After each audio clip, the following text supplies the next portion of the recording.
On our phone today is Chuck Weber. He is the water director for the city of Tampa. If you can introduce yourself, Chuck.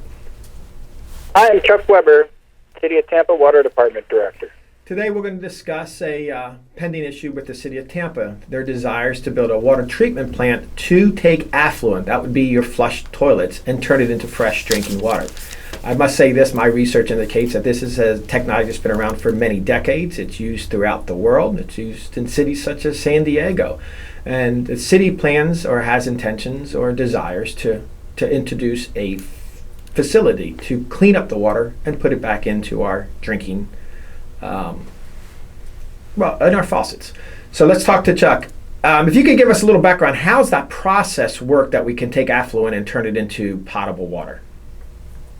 Well, actually, the process has been around for a long time, and we've had the advanced drinking water wastewater plant for a number of years, decades. It's been in service. So the way the process works is when the wastewater flows into the plant, there's a screening process that will remove larger debris. And then after that, it goes through a sedimentation process where finer particles are allowed to settle out of the water. Then it gets hit with a high oxygen solution. This introduces a high purity oxygen into the water. And what that does is it removes organic carbon. So any carbon that's of organic nature will be removed from the water. And then the next phase is denitrification. And this is what makes this process advanced. Usually you don't see this process in a secondary system. It's tertiary treatment. So this is what makes this a more purified, reclaimed water. And it's the denitrification process. It basically removes ammonia and nitrogen. It turns it into, it basically turns the ammonia and nitrate into nitrogen. And that's how it's removed from the water.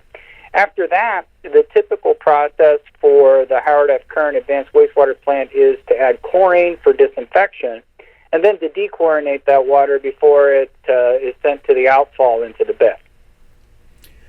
Now, that's the process as it exists today. So the water that we're looking at recovering, the reclaimed water, it's not wastewater, it's reclaimed water after it's gone through this advanced wastewater treatment plant. And what we'll do is, instead of chlorinating the water, we're going to use an advanced disinfection process called ultraviolet disinfection. It's UV for short. And this process does the same function as chlorine. It disinfects, it removes viruses, Giardia and crypto, which are protozoas that are commonly found in the environment and in wastewater. And it further purifies the reclaimed water. And once we do that, the water at that point is essentially the same quality and in some respects a little bit better than the same quality of the water in the Hillsborough River, which is our drinking water supply. So at that point, we could probably take that water, put it into the Hillsborough River, and treat it through a drinking water plant, just like we do now when we pull water out of the Hillsborough River. But one of the other things we're looking at with this project is to take that high-quality water and put it into the aquifer, because the way the rules are written for the state of Florida, when you're doing what they call indirect potable reuse, you have to have an environmental buffer.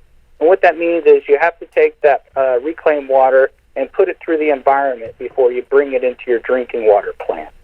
So that's part of the reason we're doing that. You know, it's something we have to do, but beyond that, it's a good thing to do because it serves as a capacitor.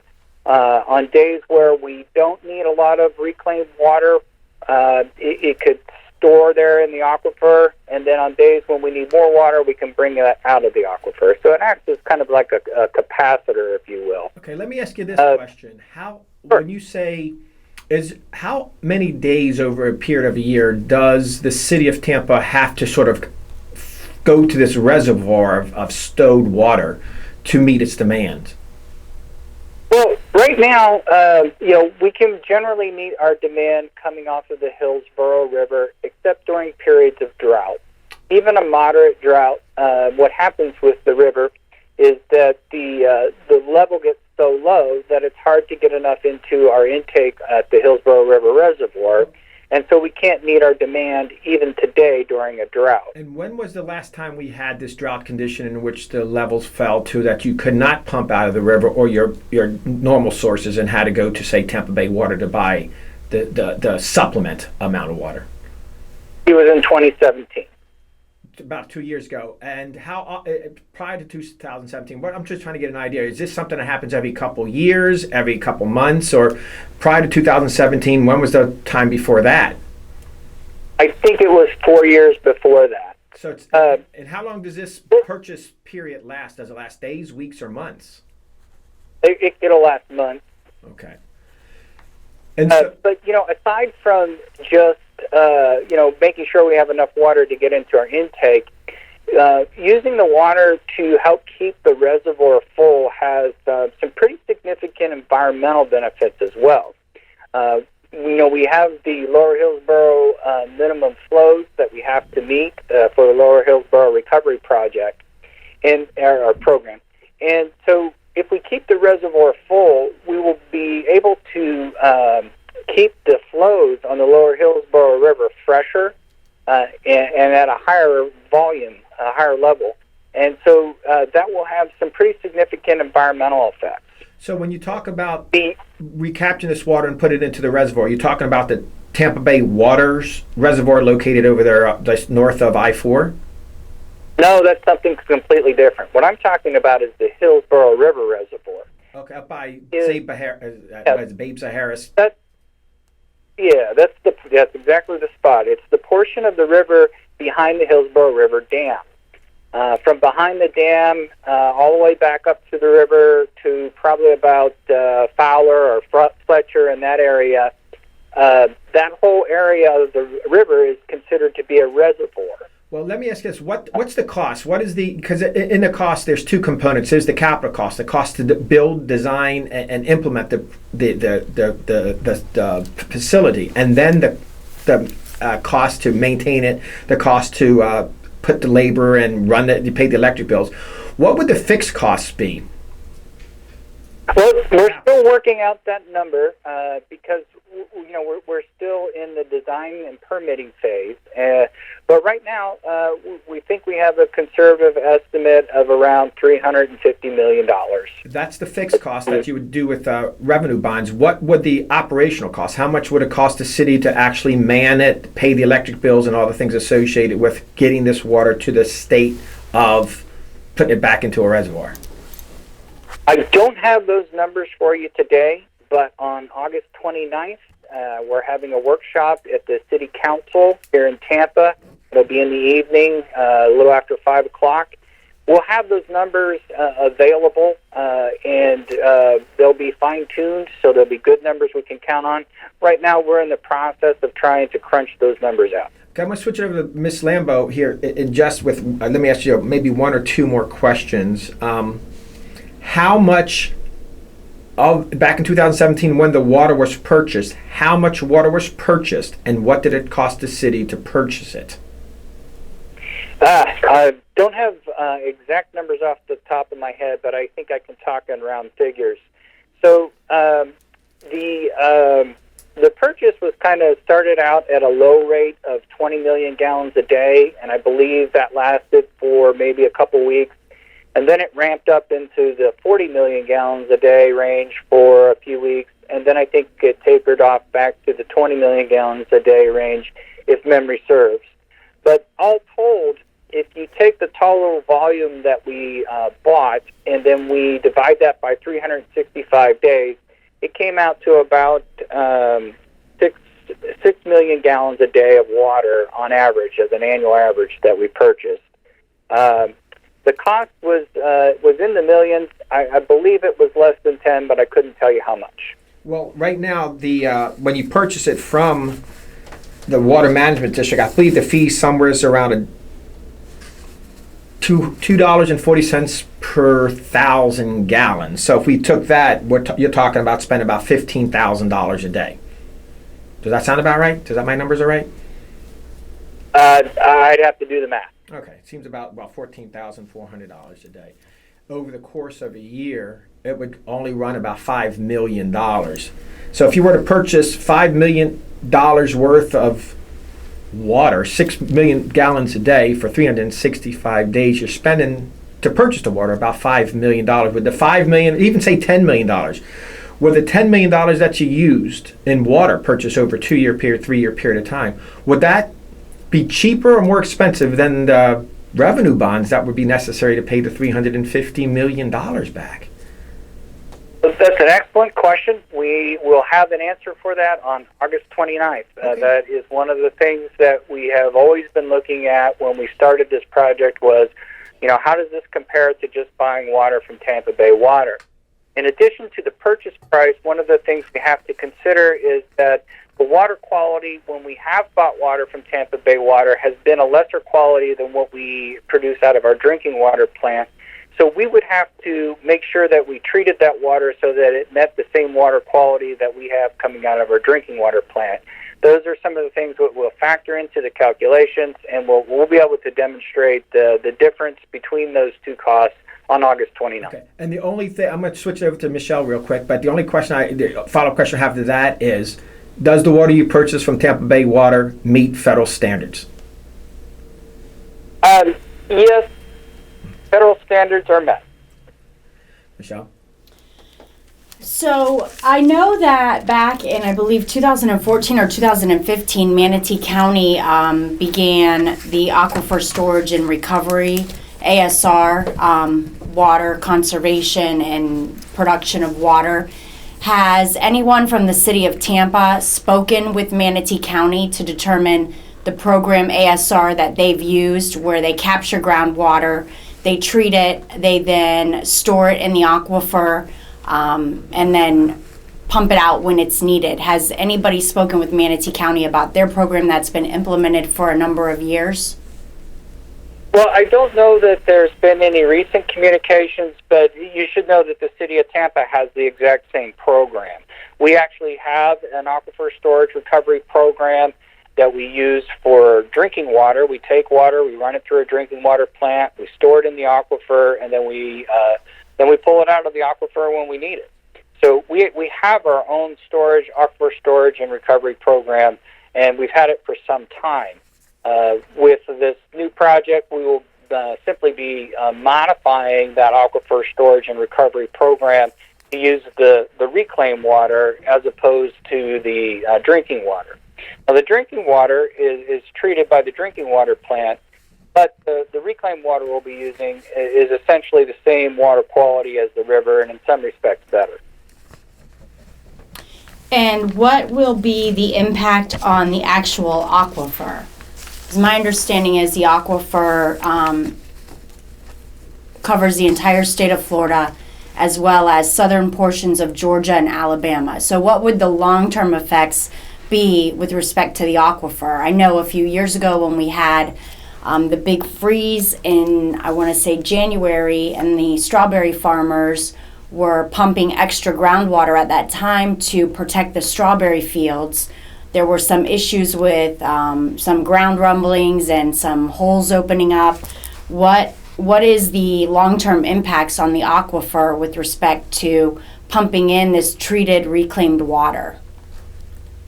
Well, as far as the area of the aquifer that's affected, it'll just be an area that's roughly a third of the size of the city of Tampa. It'll just be under the city of Tampa. So it's not going to affect a very large portion of the aquifer. The portion that it will affect, where the water will be put into the aquifer at about 800 feet below the ground surface. And at that level, the water has a very high salt content. It's very saline. The water that we will be putting in there is of a lower salt content. It's a lot fresher. So the net effect is it will freshen the aquifer at that level. So it will create a bubble of fresh water that will keep salt water from intruding into that portion of the aquifer.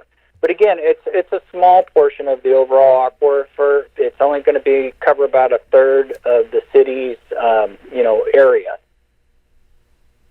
So with respect to the aquifer, the city is going to, block off a portion of the aquifer so that this water doesn't commingle with any of the other water located in the aquifer, or is there no way to block off a portion of the aquifer? Because we're putting the water into the aquifer and pulling it out of the aquifer, we'll be able to have a very significant influence over how far the water moves into the aquifer and how far it moves back when we pull it out. So yes, there will be some commingling, but primarily the water we're putting in will be the water we're taking out. And now, I know 50% of the reclaimed water is used for irrigation of landscapes and lawns, and approximately 1/3 of that water is wasted due to irresponsible water users and or broken sprinklers or irresponsible individuals with the maintenance of their sprinkler systems.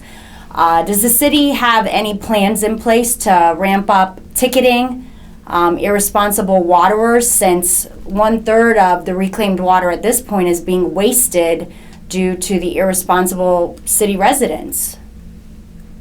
Well, we do have conservation programs in place, but in addition to those, we are looking at providing a customer portal which will provide customers with information about ways in which they can further save water, help them look for leaks. And then in a few years, in our 5-year plan, we're looking at implementing an advanced metering infrastructure, which will allow us to put meters out there so customers will be able to look at their usage not just once a month, but on a daily and possibly even an hourly basis. And when we have that information out there, customers will be able to fine-tune their sprinkler systems. They'll be able to look at their water usage on a much more frequent basis. They can look at time of use during the day or the days of the week that they're watering, and we can really begin to look at opportunities for customers to conserve water. With respect to the injection process, are there any companies that the city has reached out to or that have reached out to the city with respect to bidding on that process of putting in the injection wells? Because obviously there's going to have to be a mechanism by which the water is pumped back into the aquifer. Sure. Well, we are still just in the design phase and the permitting phase, so we're not really ready to construct all the wells at this point. We are, as part of the design and permitting phase, constructing a few full-scale wells so that we can firm up the modeling data with actual tests to confirm that the models are hyper-accurate, and so that we can make sure we know what we're dealing with as far as capacities, like how many wells in what locations to move how much water we're going to need. So through this process where we're constructing just a few of the test wells, that process, those wells were competitively bid as well. Now, with respect to the injection wells and the permitting, the city has to go through the Environmental Protection Agency, is that correct, in order to get the injection well permits? Well, the Florida Department of Environmental Protection is the permitting entity. Now, I know earlier you mentioned something about treating the water and then dumping it back into the Hillsborough River. Why wouldn't the city look into building some sort of storage containers or building bigger reservoirs in order to prevent the loss of the water that's being dumped back into the Hillsborough River? Why not capture that water and use that instead of dumping it and or reverse pumping it into the aquifer? Well, that's a good question. And when we put it back into the river, we're going to be putting it into that section of river that's the reservoir. So it's essentially capturing the water and keeping it there. Now, there is some evaporation, that's true. However, if we were to try to build man-made containers to hold that water in, that reservoir has about 1 billion gallons worth of storage, and that type to make a man-made container that is of that size would be problematic as far as finding the space to put it. But also, when you store water that way, where it's very stagnant and it's heating up in the sun out there in a man-made storage tank, it can create a lot of water quality problems with the water as well. Now, with respect to the aquifer, have any studies been done anywhere else using this model to determine what, if any, long-term effects are with respect to the aquifer? Because the aquifer, if the water that is injected back into the aquifer starts eroding the aquifer, we might end up in a sinkhole. We might wake up and actually not wake up because we get swallowed into a sinkhole based on the destruction and decomposition of the limestone and the other materials that comprise the aquifer. Well, as we discussed earlier, we're already doing the aquifer storage and recovery with the drinking water effluent. So that's the water, it's the drinking water quality. Now, the parameters that you would be concerned about, pH, alkalinity, and hardness of the water, those parameters are roughly the same coming out of for the reclaimed water. So we don't anticipate to have a problem. We've done modeling that indicates we're not going to have a problem. We're doing the test wells to further confirm that. So it really shouldn't be an issue. But we're dealing with the drinking water that we're re-injecting back into the aquifer is not coming from the sewage water that's being treated and then treated again and dechlorinated, etc., and then re-injected back into the aquifer. And the reclaimed water that we're dealing with, that we're re-injecting back into the aquifer, that's water that's being absorbed into the ground from the sprinkler system. So what studies have actually been done on re-injecting the water back into the aquifer before it is pulled out to turn into the drinking water? Well, as I mentioned, the water that's going down into the aquifer is the same pH, alkalinity, and hardness, which are the parameters that you're concerned about as far as something that might corrode a limestone aquifer. And if it has the same parameters as what we're putting down there with the drinking water, there won't be an issue. Let me finish up. I appreciate you being here, Chuck. So let me just ask you this question. I just want to go back to your 6 million gallons a day over the course of a year, which is 2.2 billion gallons. And the current rate is $2.56 per thousand. So using your numbers and the information you've given, it would cost approximately $6 million to buy 6 million gallons of water a day. That being said, the $350 million, if you amortize it interest-free over the period of 30 years, you'd still have to pay back more than $10 million just to pay for the building. How can we justify spending $350+ million when you can buy replacement water as every day of the year, $6 million, for less than what it costs us to pay the rent, if you will, the mortgage on that building? Well, the thing with that kind of analysis is you've left a few factors out. One of them being is that we'd actually have to treat that water to the same water quality standards. Otherwise, we'll have problems in our distribution system, including nitrification. There'll be hydrogen sulfide in the water, which will cause a lot of taste and odor problems. Every time we've bought water from Tampa Bay Water, we experience those things. So we would have to further treat the water, which is an additional cost. But beyond that, the cost of treating water from Tampa Bay Water, when they sell the water to us, there's still a cost to move the water through the distribution system, to read the meters, to maintain the distribution systems. All those costs are kind of additional costs into just buying the water from Tampa Bay Water. So what I'm trying to get at is what we buy from Tampa Bay Water, that's just the cost to produce the water. And we can produce the water at a lower cost at our drinking water plant than we can buy the water that's produced by Tampa Bay Water. So those factors will play out on August 29th. You'll be able to see that when we do the analysis and share it with everybody. So hopefully, happy to provide that to you, and it should be able to address your question. Well, thank you, Chuck, Water Director for the City of Tampa, for joining us for Florida U Judge. If there's anything you think that citizens of Tampa need to know, this is an opportunity to have the last word. No, I would just encourage everybody to learn as much as they can about the project, and we're interested in moving forward. August 9th, many of your questions will be answered. The workshop in Tampa. August 29th. August 29th, the workshop in Tampa. And it's going to be held in which building? It'll be in Old City Hall. Old City Hall, downtown Tampa.